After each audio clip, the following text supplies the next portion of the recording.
Hi everybody, it's Marie and welcome back to my channel.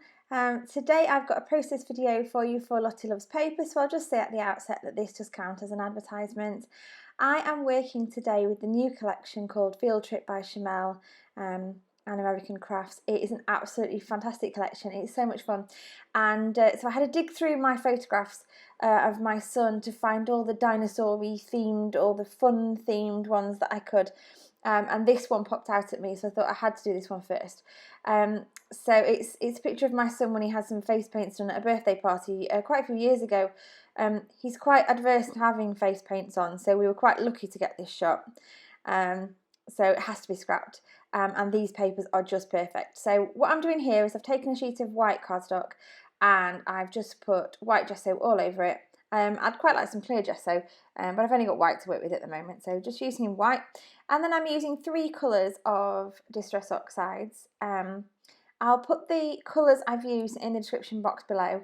I believe they are Wild Honey, Twisted Citron and Peacock Feathers, but I will check and I'll pop the colours in the description box. So all I'm doing here is kind of using the packaging technique. So I'm just squishing the ink pad onto a piece of plastic, spritzing it with water and then kind of dabbing it, kissing it I think it's called, onto the paper. I have gessoed it as you saw me do because that does allow the paint or the ink to move around more freely and means that it doesn't dry instantly or soak in instantly as it hits the page. It can move around more freely and you can manipulate it better. So I'm using those 3 colours and I'm just now going to let some of that ink run. I do continue playing with this a little bit after I stop recording and just add a few further layers just to darken the colours slightly. So obviously I've kissed the page there with the Distress Oxides, and then I've also used the paintbrush to do some splatters, and I've moved it around a little bit where I wanted it with my paintbrush too. Distress Oxides I've found I have so much fun moving them. There you go, that's the final product there. So then I'm taking this paper from the collection, and it's the footprints, the dinosaur footprints paper. I believe on the back of that one is the pink background with the dinosaurs. But I'm using the footprints, and I'm just going to do strips behind the photograph, and I'm going to use some of that green as well. I do consider the dotty, but it's too busy considering there's quite a busy background now, and I want to use those footprints because that's the whole point of this one. I wanted to use those footprints, which is why I chose those colours for my Distress Oxides, because they match the colours of the footprints on that sheet. So what I've done here is just popped the photograph onto some white cardstock. I just wanted to give it a bit of a border, and I use a little distressing tool there that I've got just to rough up the edges a little bit, and then I do the same thing to all the strips of paper that I place behind the photo as well. So the main one is that footprint, and then I use some of the green, and then I just play with the placement of them, and like I say, distress those as well. Do different lengths. So some stick out, some don't. Cut that piece in half and put another couple of pieces of that behind, just because I like it so much I wanted a bit more of it on the page.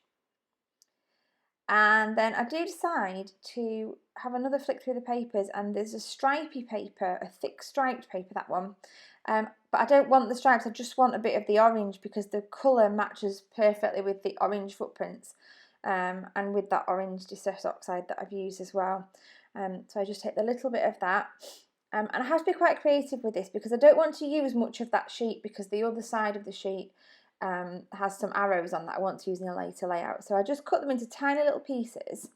Again, distress the edges, but then what I do is I just tuck them in from either side, so it looks kind of like it's passed all the way behind the photograph, but hasn't. So it's a good way to save paper when you've not quite got that much left. I do start doing it with double-sided sticking, and then I decide I need to use glue just so I can move them around a little bit if I need to shift them and have them slightly differently.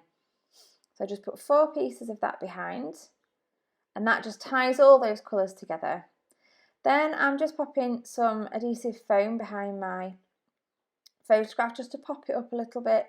I like to do that, it gives the ability then to pop embellishments behind. Double-sided sticky, and then because my paper's gone a little bit wrinkly from the inks I've used, I do put wet glue on there as well just to really make sure it sticks. So then I decide to start looking at the embellishments. I've already picked out from the embellishment pack the ones that match in colour to this layout, and although there are lots of them, I don't use them all. And then I also go to that sheet. You'll see me use it again in a minute. You've just seen me cut that book out from it. One of the main sheets, I think it's called Break Time or Lunch Break or something, and it's covered in lots and lots of little pictures. And so I just choose a couple of those to cut out to add to some of the bits from the ephemera that I've chosen. I do love that red dinosaur, and I do kind of want to include him because he does pop, but he really doesn't match in colour. I haven't got any other red on there, so he does come back off again. And I do play for quite a while at where these different things are going to go. Then I take some of those words, there's wild, there's fun, there's awesome, from the sticker sheet. And that little blue dinosaur there is from the sticker sheet as well. There's the one, there's the sheet. And I use the camera there, which is a kind of yellowy greeny camera. So that fits with the Twisted Citron colour. And then I do also cut out what I am reliably informed by my son is a pterodactyl. I'm not a dinosaur expert. And I think I'm going to pop him on there as well, but then I don't think I end up using him. I think he possibly comes back off. But I do like this orange one here, this T-Rex I think it is. So he's going to go on because again he matches in colour.